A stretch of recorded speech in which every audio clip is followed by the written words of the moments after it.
Dois candidatos que gostam, que leia alto, tá bom? A igreja vai abrir no Evangelho de Marcos, capítulo de número 5. Marcos 5. Vou pedir para Alex, já que ninguém se candidatou, vou pedir para Alex abrir, dar o microfone para ele. 2 Samuel, capítulo 3, versículo 28. Só ele, tá bom? Vocês vão abrir em Marcos, capítulo 5. 2 Samuel 3, 28. E eu vou pedir, deixa eu ver, para Carlos abrir Jeremias capítulo 1. Ninguém se candidatou, eu vou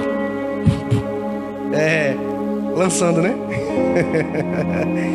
A igreja, Marcos capítulo 5. E Alex, 2 Samuel 3, 28. Carlos, Jeremias 1. Amém? Gente, presta atenção numa coisa. Deixa eu explicar uma coisa aqui para vocês. Antes da gente conhecer essa divisão de cidades que a gente tem hoje, estado, cidade, país, distritos, municípios, lá atrás o modelo não funcionava desse jeito. Preste bem atenção. Quem foi um dos pioneiros a fazer essa divisão foi Davi e Salomão. Repita comigo: Davi e Salomão. Aí a Bíblia Deus vai fazer uma promessa a Abraão e vai dizer que da descendência de Abraão todos os habitantes da terra seriam povoados, ou seja, haveria uma grande nação. Aí Abraão tem um filho. Qual é o nome do filho dele? Diga Isaac. E depois Isaac vai ter um filho. Diga Jacó. Aí a promessa que Deus fez a Abraão vai se cumprir em Jacó. Preste bem atenção. Por quê? Porque Jacó vai ter 12 filhos. Quantos filhos? Vamos lá, gente. Quantos? Desses 12 filhos foi que nasceu quase todos os países e religiões que a gente conhece. Quem foi os 12 filhos de Jacó? Ruben, diga Ruben. Simeão, Levi, Dan, Naftali, Gade, Azé, Isacar, Zebulon, José, Judá e Benjamim. Presta atenção. Desses 12 caras, todas as nações que você conhece até os tempos de hoje são descendentes deles. Talvez você seja descendente de um desses 12. Só que quando esses 12 caras tiveram filhos e filhas, filhos e filhas, filhos e filhas, preste bastante atenção. Começou a crescer gente. Aí passou-se os anos. Veio Arão, veio Moisés. Aí lá na frente passou-se os tempos. E Davi teve uma ideia. Davi viu que a soma daquele povo já estava passando dos milhões. Passando dos milhões. Aí Davi teve uma ideia. Davi disse: vamos fazer o seguinte, vamos separar cada um no seu grupo. O grupo de Benjamim, quem aqui é descendente de Benjamim? Pra cá. Quem é descendente de Judá? Pra cá. Quem é descendente de Zebulon? Pra cá. De José? Pra cá. E começou a dividir. Aí Davi fez o seguinte, Davi disse: eu quero saber quem é o mais velho de cada família. Quem é a maior família aqui da igreja? A maior família, acho que é Beatinho. Depois a minha. Depois a da irmã Ivoneide, que tem Everaldo, né? Aí ele começou a separar os grupos. Da tua família. Tu é de que família? De Zebulon. Então quem é o mais velho? Fulano. Então você vai comandar esse grupo. Da tua família? fulano é mais velho. Quem é o Levi? Então você vai comandar esse grupo. E ele começou a separar os grupos. Ele começou a fazer a divisão. Aí, depois deu um problema. Gente, eu vou resumir para a gente poder chegar onde eu quero. Depois deu um problema. E aí os grupos se juntaram de novo. Ficou um só. Por quê? Porque eles viram. Aí tiveram que se juntar. Porque quando Davi fez a separação, os inimigos vinham e atacavam o grupo menor. Levava mulheres, dinheiro, riqueza. Aí o povo disse, não, esse negócio de dividir o grupo não vai dar certo.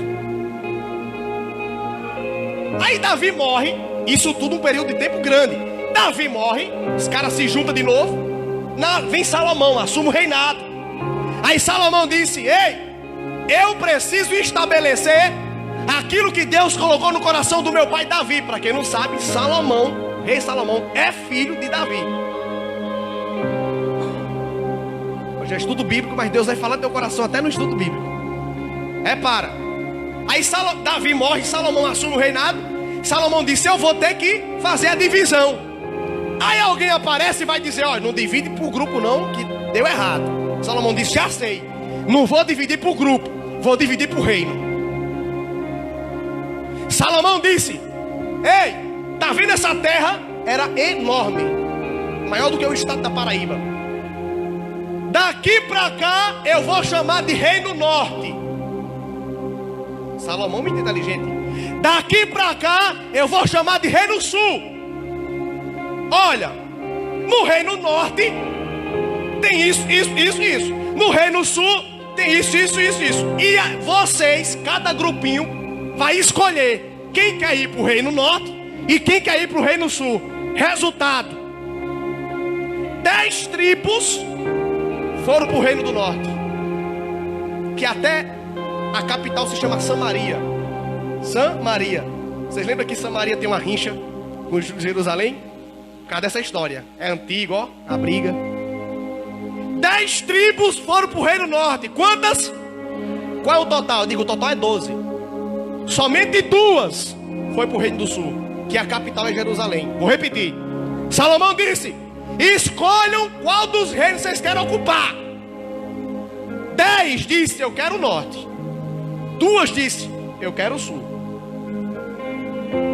Aí para o Reino do Norte foi as tribos de Ruben, Simeão, Levi, Dan, Naphtali, Gade, Asser, Isacar, Zebulon e José. 10 tribos para o norte. E 2 tribos, só 2, Judá e Benjamim, foram para o sul. Tudo bem, dividiu-se. Aí, nessa divisão dos reinos, Reino do Norte e Reino do Sul, você vai ver isso nos livros dos reis e nos livros de crônicas. Acontece um problema. Qual que é o problema? A tribo de Levi, que tinha ido para o Reino do Norte, se tocou que os caras do Reino do Norte não estavam tão próximos da vontade de Deus como os caras do Sul. Aí, dentro da tribo de Levi, que estava, vocês têm que prestar atenção, que isso é difícil de entender. Ontem eu passei a madrugada inteira estudando isso para trazer para vocês. Aí os caras da tribo de Levi, que é uma das 10 que foi para o norte, se racharam, se dividiram, porque cada tribo, dentro dela tem 3 descendências, de cada uma, ou seja, são 12. De cada uma das 12 tem 3. 3 aqui, 3 aqui, 3 aqui, 3 aqui, 3 aqui. Aí a tribo de Levi, das 3 divisões que tinha dentro dela, os que eram sacerdotes disseram, eu não vou ficar no Reino do Norte. Saíram do Reino do Norte e foram para o Reino do Sul. Só que tem um problema, o Reino do Sul já estava ocupado. Não tinha como mais voltar atrás. Era tipo assim, vamos dividir a Paraíba no meio. Daqui pra lá, é uma piada, viu? É quem gosta do Bolsonaro. Daqui pra cá, quem gosta do PT. Escolhe. Aí o povo saiu indo, pra lá e pra cá. Dividiu-se.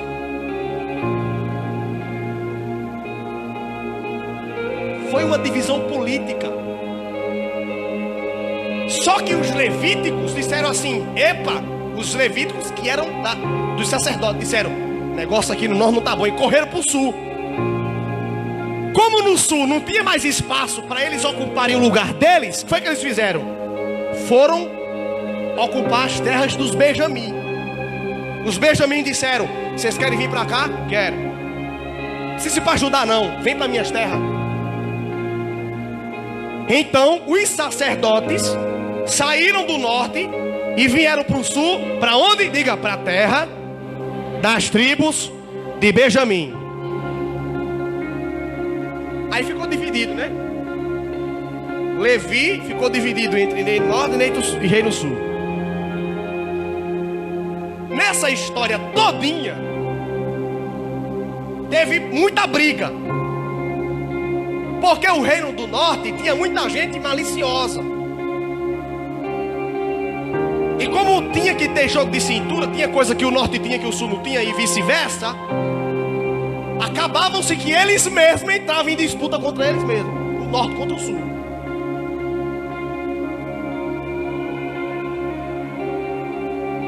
E Davi era da tribo de Judá, do reino do sul, junto com os benjamitas e um pedaço dos levitas que vieram, foi o sacerdote.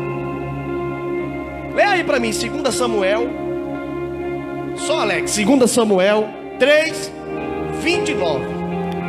Sabendo depois, Davi disse: inocentes somos eu e o meu reino para com o Senhor, para sempre do sangue de Abner, filho de Ner. Próximo versículo. Caía este sangue sobre a cabeça de Joabe e sobre toda a casa de seu pai. Jamais falte da casa de Joabe quem tenha fluxo de sangue. Quem tenha fluxo de sangue. Pode parar aí. Presta atenção. Nessas brigas todinha de um reino contra o outro, um cara chamado Joabe vai matar, que era do reino do sul, vai matar o cara do norte, chamado Abner. Só que Davi tinha dito: olha, toda a história está no capítulo 3. Olha, eu não quero que ninguém mate Abner, porque Abner era do reino do norte, mas se comprometeu em nos ajudar no reino do sul, então eu perdoei Abner. Só que, lembra das brigas que tinha? Em uma dessas brigas, do norte com o sul, Abner mata um dos irmãos de Joabe. Aí aquilo ficou no coração de Joabe: um dia eu pego ele, um dia eu pego ele, um dia eu pego ele. Os tempos se passam e Abner agora vem fazer parte do reino do sul também. Só que Joabe, com o coração amargurado, faz o quê? Mata Abner. Aí Davi vai dizer assim, no versículo que nós lemos, versículo 30: que não falte, Joabe, sobre a tua descendência mulheres que tenham fluxo de sangue. Davi, além de rei, era profeta. O que foi que Davi fez? Diga assim: ele amaldiçoou. Diga, ele amaldiçoou a descendência de Joabe.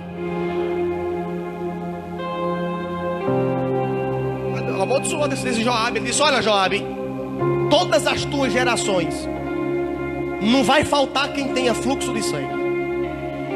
É sabido que a geração dura 70 anos. Então a cada 70 anos uma mulher ia nascer doente por causa da maldição. Porque o profeta profetizou: não vai faltar sobre a tua cabeça. Eu não vou ler porque ele não lançou só essa maldição não, lançou mais maldição, mas veio ficar no fluxo de sangue, porque senão a gente não termina hoje. Então, a cada 70 anos nascia uma mulher com fluxo de sangue, se fosse descendente de Joabe. Davi amaldiçoou, por quê? Porque Joabe matou uma pessoa que o rei havia perdoado, ou seja, derramou sangue inocente. Presta atenção que isso aqui é difícil de entender, por isso que eu estou destrinchando para você entender o máximo possível. Diga assim: Davi amaldiçoou as descendências de Joabe. Enquanto houver descendente de Joabe sobre a terra, de 70 em 70 anos, vai nascer mulher com fluxo de sangue. Alguns já sabem onde eu vou chegar. Então veja bem. Quem está com Jeremias primeiro é Carlos. Passa o microfone para Carlos. Leia aí, do 1 ao 5. Presta atenção, Jeremias primeiro, do 1 ao 5. Veja bem.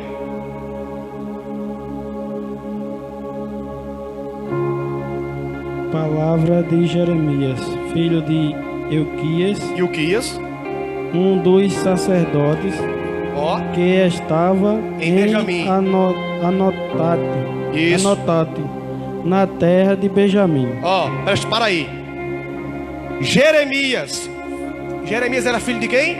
Diga assim, de Ilquias. Tá ou não tá aí no texto? Ilquias era o quê? Sacerdote que morava em Anatote, terra de Benjamim. Então Ilquias era um dos caras que saiu do reino do norte e foi para o reino do sul. Porque sacerdote é da tribo de Levi, mas Ilquias morava em Benjamim. Se Ilquias morava em Benjamim, um sacerdote, Ilquias era sumo sacerdote. O sumo sacerdote não podia casar com ninguém que fosse de uma tribo estrangeira ou da sua própria tribo. Quantas tribos tinha no Reino do Sul? 3. Levi, Benjamim e Judá. Preste atenção nisso aqui. Levi, Benjamim e Judá. Então Ilquias nem podia casar com a tribo dele e nem podia casar com a tribo de Benjamim. Por quê? Porque simbolicamente se uniram. Então só restou o quê? Ilquias casar com uma mulher que fosse de Judá. Só que quem é que era da tribo de Judá? Joabe. Se você fizer as continhas do livro de Crônicas para o livro de Jeremias, vai dar 70 anos. Ou seja, a geração de Jeremias é a geração que alguém vai nascer com fluxo de sangue. Por isso o texto vai dizer assim: palavra de Jeremias a Ilquias, um dos sacerdotes que estava em Anatote, na terra de Benjamim. Versículo 2: a palavra do Senhor veio a ele no 13º ano do reinado de Josias, filho de Amon, rei de Judá. Veio também nos dias de Jeoaquim, filho de Josias, rei de Judá. Aí ele começa a explicar as datas. Vai a continha certinha. Eu disse, eu vou fazer a conta, que eu quero ver se essa conta vai dar. E deu 70 anos. Então a geração de Jeremias era a geração que uma das mulheres de Judá ia ter fluxo de sangue, ou perdia um menino, ou não podia ter filho. Olha o que Deus vai dizer para Jeremias. Versículo de número 5. Versículo 4. E veio a palavra do Senhor a mim dizendo: antes de te formar no ventre da tua mãe eu já te conhecia, e antes de você nascer eu te santifiquei, consagrei e te dei a nação como profeta. Por que Jeremias foi o único profeta que Deus visitou antes do embrião do pai se encontrar com o óvulo da mãe? Por quê? Porque tinha uma maldição na história. E quando um profeta lança uma maldição, só tem uma pessoa que pode quebrar a maldição que o profeta lançou. Pergunta assim, quem? Diga quem? O próprio Deus. Então o próprio Deus viu que Jeremias poderia ter o seu nascimento comprometido pela maldição que Davi lançou sobre a descendência de Joabe. Aí Deus vai dizer: Jeremias, antes de te formar no ventre eu já te conhecia e eu te consagrei, ou seja, separei para mim e te dei as nações para o profeta. Deus estava dizendo: Jeremias, antes da maldição chegar até o ventre da tua mãe, eu cheguei primeiro e quebrei a maldição para você não ser atingido por ela. Olha como Deus trabalha. E aí Jeremias nasce, vira profeta, tudo mais, e o tempo se passa. Toda mulher que tivesse no sangue alguém da descendência de Judá podia ter fluxo de sangue. De Davi até Jesus passaram-se 14 gerações.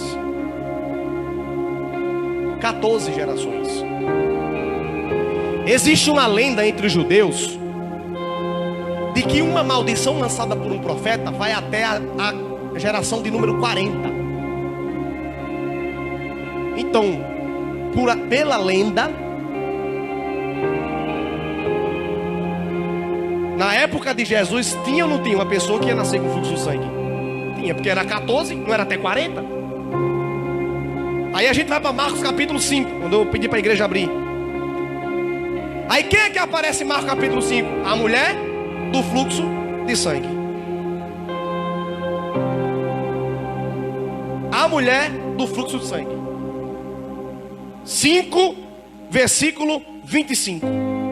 Diz o texto: estava ali certa mulher que havia 12 anos sofrendo de um fluxo de sangue, ou hemorragia, depende da tradução. Então havia ali,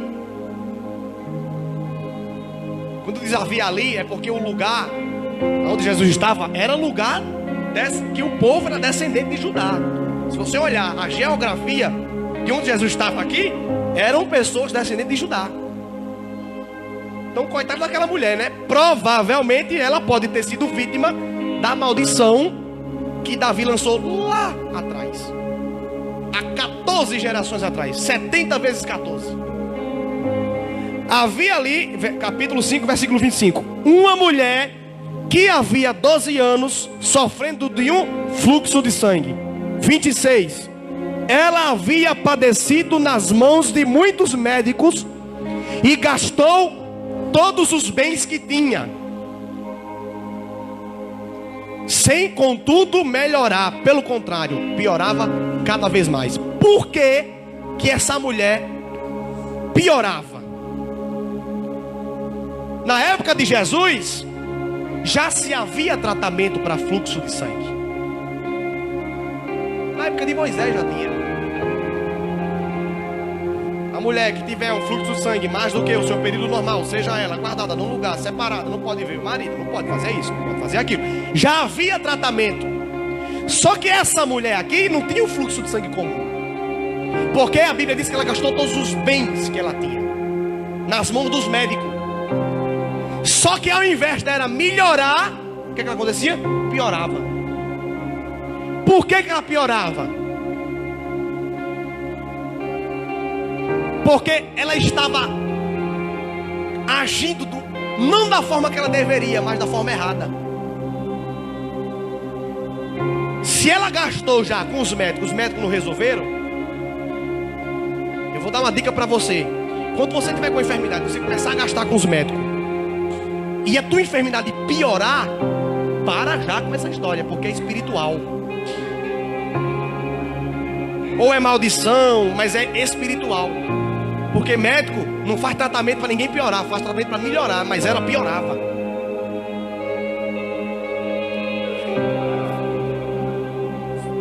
Todas as vezes que nós decidimos fazer do nosso jeito, a tendência é essa aqui, é piorar, é desandar. Versículo 27. Tendo ela ouvindo a fama de Jesus, a mulher chegou, olha o detalhe do texto, por trás de Jesus. Lá vem Jesus. Ela veio por trás de Jesus, no meio da multidão, e tocou na capa dele, ou na orla das suas vestes, porque dizia no seu coração: se eu apenas tocar na veste, ficarei curada. Essa mulher foi 10. Sabe por quê?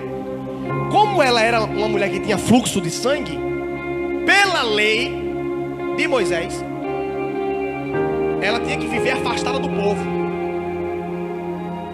Sabe quantas pessoas andavam? Quando a Bíblia diz multidão, é entre 5 mil e 15 mil pessoas. Imagina aí, uma pessoa famosa, deixa eu ver, Silvio Santos está em Mari, no palco, né? Tá no palco. Aí tem os segurança embaixo, né? Tem no palco e tem embaixo. Aí tem aquela barreira de ferro e tem aquela multidão de gente. Imagina tu vir lá de trás. para passar no meio daquele povão todinho, do segurança, da barreira, subir no palco para tocar nele. Dá trabalho ou não dá? Dá ou não dá trabalho? Foi isso que ela fez. Porque Jesus andava e os discípulos faziam um cordão humano para ninguém passar. Faziam um cordão humano para ninguém passar. Aí a mulher ouviu falar de Jesus. Se ela ouviu falar de Jesus, isso quer dizer que ela sabia quem Jesus era, o que Jesus fazia e o que Jesus falava. Jesus era profeta. Jesus era profeta. E profeta na Bíblia é considerado santo. E ela, como tinha um fluxo de sangue, ela era considerada amaldiçoada ou impura, que é a mesma tradução.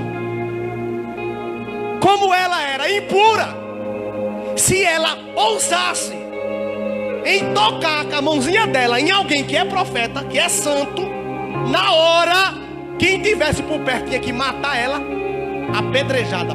Tem que apedrejar o crânio dela até esmagar o crânio dela. Tem que morrer apedrejado. Por quê? Porque impuro, antigamente, não podia tocar em que era santo. Só que essa mulher já estava por aqui. Por aqui. Padeceu na mão de muitos médicos. E quanto mais os tempos passavam, mais ela 12 anos com essa hemorragia. Aí ela disse o quê? Dizia no seu coração. Eu creio que aquilo ali não veio dela. Eu creio que aquilo veio de Deus. Deus botou no coração dela, toca na roupa. Ela sabia, se ela tocasse nele, ela morria ali mesmo. Pisada, na paulada, na pedrada, mas morria. Porque não podia, era lei. É igual hoje. Se entrar um bandido aqui, com a arma na mão, matar um menino desse, se eu tiver com um fuzil, eu derrubo ele aqui mesmo, o bandido. Por quê? Porque mais vale a vida dele, que é inocente, do que do bandido. Não é assim? Você tiver a oportunidade de matar um bandido, vai deixar o bandido matar o inocente? Não, tem que matar o bandido primeiro. Era essa visão que os caras tinham lá naquela época. Que quem era impuro era marginal. Quem era profeta era santo, não podia tocar, nem podia tocar. Ela disse: eu vou enfrentar a multidão, mas eu vou tocar onde? Na roupa. Ela foi esperta, ela disse assim: eu não posso tocar nele, mas na roupa eu posso. Ela achou o quê? Uma brecha. A lei de Moisés dizia o quê? Não pode tocar nele. Aí olha, quem conhece Bíblia é o bucho, né? Ela diz assim: peraí, a lei não pode tocar nele, mas a lei não diz que não posso tocar na roupa dele.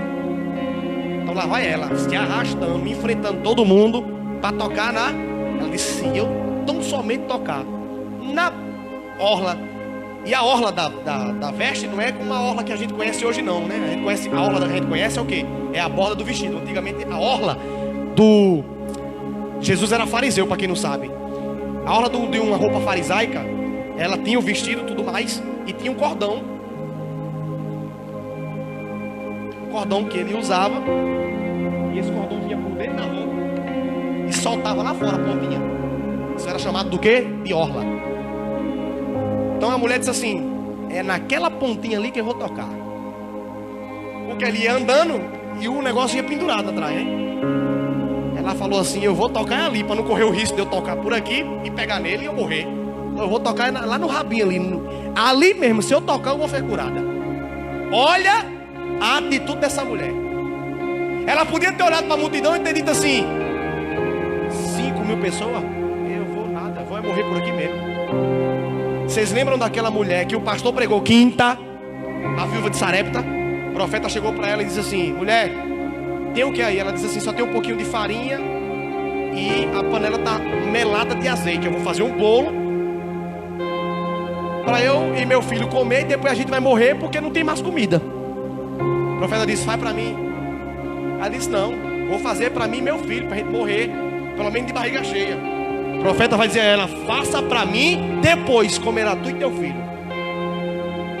Aí ela disse: tá bom, vou fazer. Fez o bolo, deu para o profeta.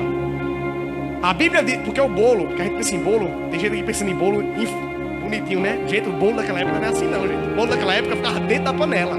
Os caras tiravam de dentro da panela os pedaços. Quanto mais ela tirava o bolo, mais bolo tinha. Quem disse que o bolo acabava? Só que tem um problema: o menino morreu. O menino dela morreu. O pastor não disse não, mas o menino morreu.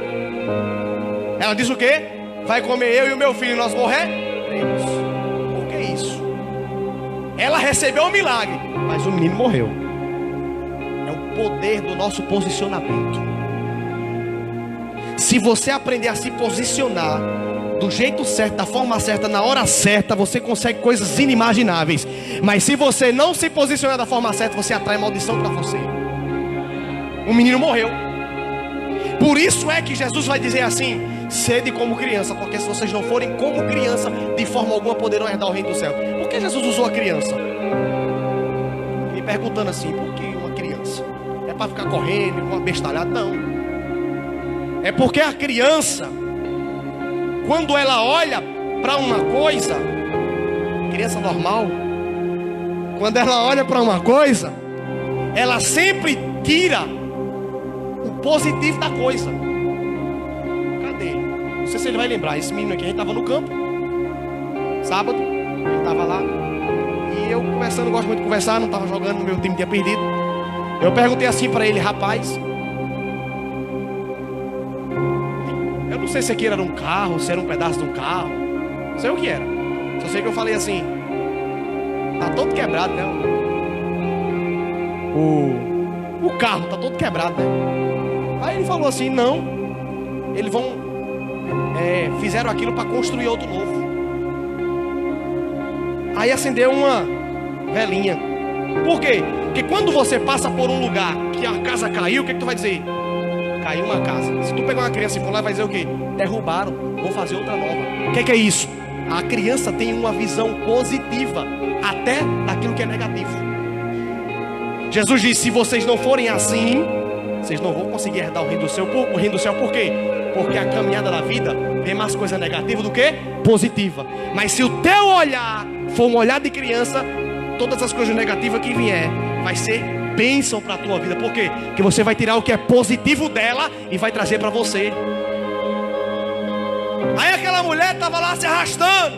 Tão somente se eu tocar num negócio lá pendurado na orla. Aí ela faz o quê? Toca na orla das vestes dele. E o que ela vai fazer? Perna para quem quer. Diz o texto. Ela toca e sai. Essa expressão sai, vai embora, carreira. Para ninguém nem perceber que ela tentou fazer isso. Só que quando ela vai embora, Jesus disse: epa! Todo mundo parou. Ok, Senhor. Alguém me tocou. Jesus não disse: alguém tocou na minha roupa. Jesus disse: alguém me tocou. Para aquela mulher, ela tocou em um pedaço de pano. Para Jesus, ela tocou no coração dele. Alguém me tocou. Pedro, o apóstolo que era o mais enxerido: Senhor, tem 5.000 pessoas aí empurrando a gente. O Senhor vem me querer que eu diga quem foi que te tocou. Jesus disse: mas alguém tocou em mim de tal forma que arrancou de mim poder. Tem tradução que diz virtude. A mesma coisa. Arrancou o poder de Jesus.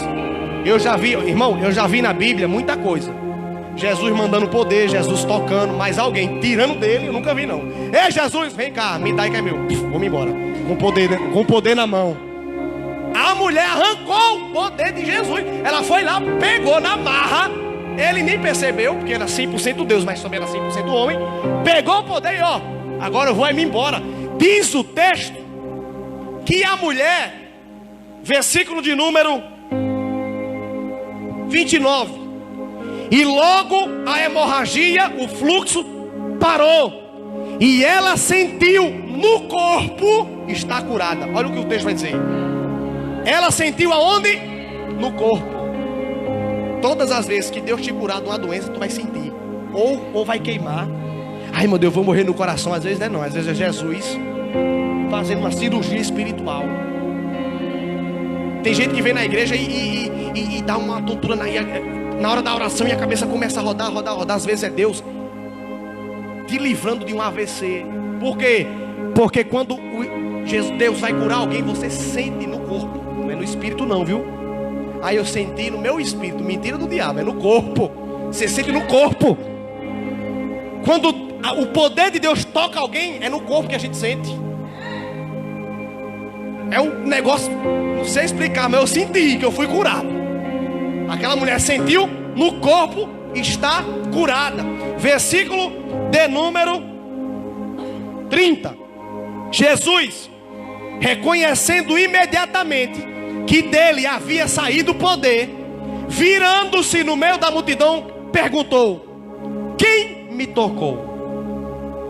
E os discípulos responderam, Mateus vai dizer que foi Pedro. E os discípulos responderam: Senhor, tu não estás vendo que a multidão te aperta? Por que perguntas quem te tocou? 32. Jesus, porém, olhava ao redor para ver quem tinha feito aquilo. 33.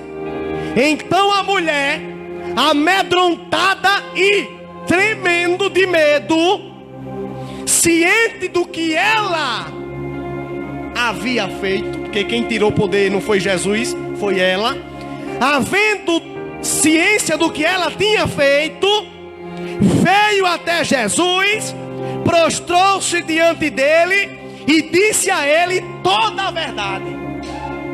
Olha como o texto é detalhado. Ela toca em Jesus, arranca poder e vai embora. Aí Jesus faz o quê? Se vira e diz assim para todo mundo. Eu imagino a mulher indo embora e deu águia para mim. Sabe quando a gente fala uma coisa errada, ou mais ou menos errada, que a gente vai escapando e de repente a polícia aparece, você fica: alguém vai me pegar agora eu danço. Foi com aquela mulher. Será que ele vai mandar me apedrejar? Alguém me tocou. A Bíblia diz que a mulher chegou para ele como? Foi eu. Tremendo de medo. Foi eu. Por quê? Porque Jesus disse assim: pedreja, acabou-se. Ela morria ali mesmo. Não podia tocar. E a palavra dela contra a palavra de Jesus. Jesus dissesse que ela tinha tocado, tinha mesmo, acabou-se. Então ela chegou como? Tremendo. Jesus disse: foi você que me tocou?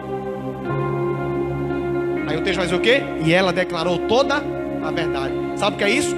É gente que recebe milagre e quer ir embora sem dar testemunho. Jesus disse: não, venha para cá e dê o testemunho. Declare toda a verdade. E a mulher começou a falar do que havia acontecido. Ou vocês acham que Marcos já sabia que ela tinha fluxo de sangue há 12 anos, que não sei o quê? Foi ela que disse. Foi ela que disse. O texto diz o quê? E ela declarou toda a verdade. Ela que disse: olha, eu tenho fluxo de sangue, sou da tribo de Judá há 12 anos e já padeci por médico, já vim de tudo e não deu jeito, mas hoje eu recebi um milagre. Aí quando ela declara toda a verdade, o cara vai e escreve. O texto vai dizer o quê? Que Jesus olha para ela e diz: filha, fica em paz. Que ela estava o quê? Tremendo de medo. Fique em paz, a tua fé te salvou. A tua fé te salvou. São coisas como essa. Você não vai ver aqui. Você não vai ver Jesus chegando para ela e dizendo assim: eu estou quebrando a tua maldição. Por quê? Porque a maldição de profeta só pode quebrar o próprio Deus. Mas Jesus não era Deus? O que foi que ela fez? Ele não vai vir até mim para quebrar a maldição. Mas se ele é Deus e eu tocar nele, o impuro, quando entra em contato com o santo. Ah, tem outro detalhe que antes que eu me esqueça. Jesus não mandou chamar a mulher. O impuro só podia chegar perto do santo se o santo mandasse chamar ele. Por isso que o cego, quando filho de Davi, tem misericórdia de mim, ele não podia tocar em Jesus, mas ele começou a gritar. E Jesus diz o quê? Traga ele aqui. Agora, se o santo mandar chamar, aí ele pode tocar. É outra brecha da lei de Moisés. Então a mulher diz o quê? A maldição ele não vai vir quebrar. Mas se ele é Deus, ouvindo que Jesus era, ela ouviu de Jesus. Se ele é quem ele diz que ele é, eu vou tocar na ponta da orla do cordão que passa por dentro dele, e eu vou ser curada, e a maldição vai ser quebrada. Aí foi quebrada, e ela saiu vitoriosa naquela tarde que aquilo aconteceu. Filha, a tua fé te salvou. Fé faz isso. Fé muda o teu posicionamento diante das diversidades. Se fosse uma pessoa de hoje, dizia o quê? Já estou doente.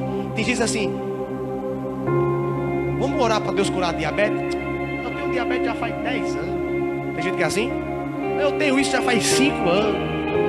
Não, porque meu pai tinha, minha mãe tinha, é por isso que eu tenho. Ela também, hein? Isso aqui vem de tempos atrás.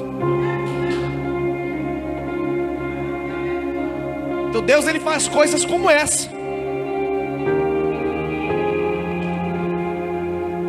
Alguém pode abrir aí? Pode ser Alex. 1 Tessalonicenses 5,18. Só Alex. Sabe por que aquela mulher fez aquilo? Não desistiu e conseguiu quebrar a maldição por meio da fé? Porque ela tinha uma coisa dentro dela chamada gratidão. Repita comigo: gratidão. 1 Tessalonicenses 5,18. Já eu mando você ler. Já, segura aí. Gratidão. Ela era uma pessoa que tinha gratidão.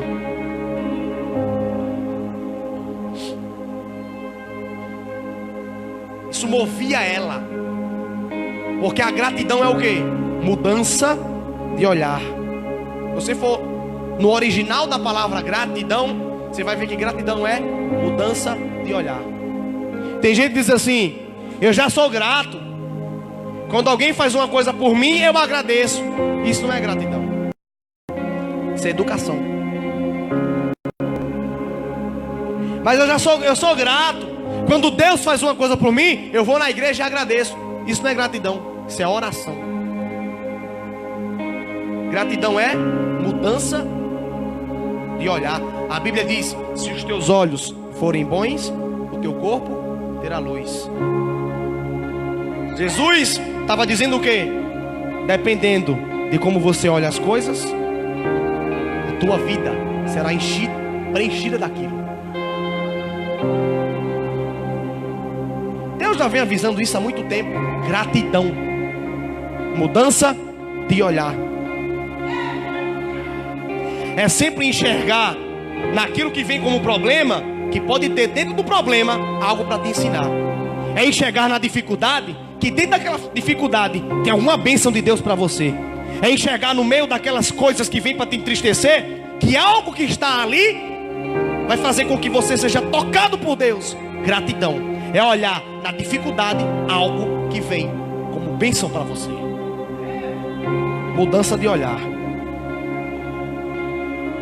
É olhar para a dificuldade e dizer: eu não estou entendendo a dificuldade, mas eu sei que essa dificuldade me trará uma grande vitória sobre a minha vida. Quando a gente muda a forma de olhar as coisas mudam a forma de se comportar com a gente. Dá uma frase de Facebook bonita, não dá não? Quando a gente muda a forma de olhar as coisas, a gente muda os resultados que vão vir pra gente. Agora é mudar de olhar mesmo. A gente está acostumado a reclamar muito. Você sabe qual é o original da palavra reclamar? É pedir 2 vezes. Duas, com força. Clamar, pedir. Reclamar é pedir 2 vezes. É pedir de novo. É confirmar que eu quero para mim aquilo. Preste atenção. A gente reclama muito. E o que é reclamar? Reclamar é eu pegar para mim 2 vezes. É eu dizer: eu quero isso. Então todas as vezes que você reclama que está com falta de dinheiro, mas falta de dinheiro vai chegar.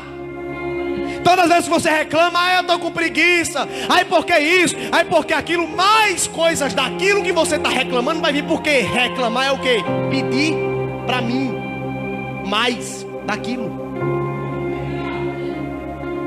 Se você reclama que está com falta de emprego, mais falta de emprego você vai ter. Porque você está pedindo mais falta de emprego 2 vezes. Não reclame, porque você quando reclama. Por isso que a Bíblia diz o quê? Não murmureis. Mais de 80 textos da Bíblia diz assim: não murmure. Por quê? Porque você atrai para você 2 vezes o que você está dizendo. Reclamar isso é atrair com força.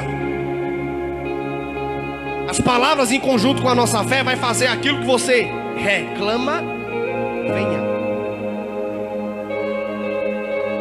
Ai, mas é porque na minha casa está todo mundo doente. Estou me reclamar.